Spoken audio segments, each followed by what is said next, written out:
Mr. McDermott, I just have one more question. Was there a particular event that led to you becoming this leader of digital transformation as we know it today? You know, that's a funny story. About 40 years ago, as I was finishing my PhD, I noticed my friends getting stuck in draining routines. They would wake up too early, to sit in traffic too long, and get to work too late. So I thought to myself, I want to work for a company who believes in the hybrid work model. Of course, seeing colleagues from time to time is great. It facilitates better communication and helps build the foundation for better teamwork. But on the day-to-day, most of us just needed a laptop and access to the internet. It wasn't so much about where you worked, but more about how you worked. When I found Iconium, I noticed how aligned our values were and how happy the employees seemed because they were more in control of their time and therefore also their lives. During my first week there, I was told about the Drive Your Life campaign. Basically, you get in a VW bus and work remotely while exploring Europe. This seemed perfect. It seemed made for me.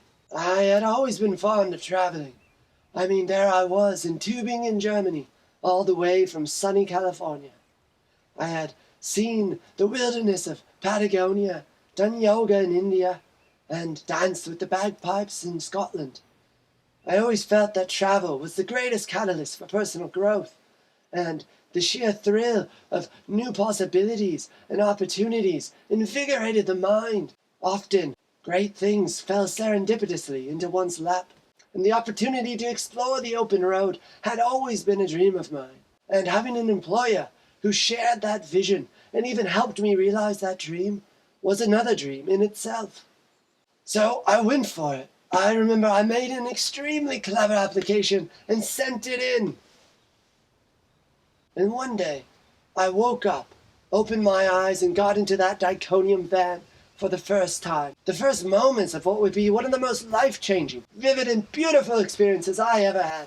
One of the best parts is that Diconium wanted us to share this experience. They wrote that we could go with a partner, a colleague, or a friend. Ironically, I thought the or was an and I did it with all three. So for the first 3 weeks, my partner for 5 years, Federica, sat next to me in the passenger seat. Diconium took care of all of the planning, so when the wheels hit the road for the first time, I felt a thrill for the great adventure and opportunity that laid ahead. I remember during the first week, I was working on a project backlog while sitting on the seaside cliffs. My mind felt expansive, and I could see the totality of the project so easily. Later, in line with the core values of Diconium, we worked on our mindfulness, meditating on the beach at sunset, listening to the ebb and the flow of the waves. This was followed up with a courageous Via Ferrata, or Way of the Iron, Klettersteig auf Deutsch. Soon Federica had to get back to her own work, but not all was lost, as I was joined by my great friend and new colleague Juan, who had just started as a data scientist at Diconium only a month or two before the trip. We had worked together before in the Slovenian meadows, conducting signal processing research on grasshoppers. We set up our experiments by night and listened to science being born.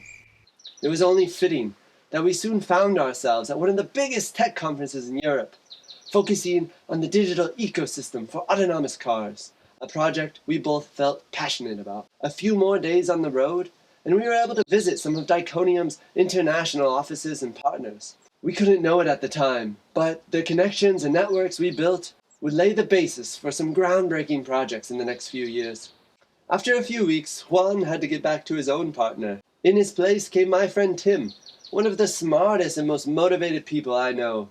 His extensive experience in business and machine learning really led to some breakthroughs on the project I was working on at the time. We were just chatting away in the van, and next thing you know, the idea was as clear as day. This collaboration extended itself farther as we joined a hackathon at a future tech conference. 3 of our team members ended up joining Diconium for the next 5 years. One of them even ended up being the head of emerging technology, a position at the time that didn't even exist. I remember that time so fondly and so clearly. It's as if it was all just a dream.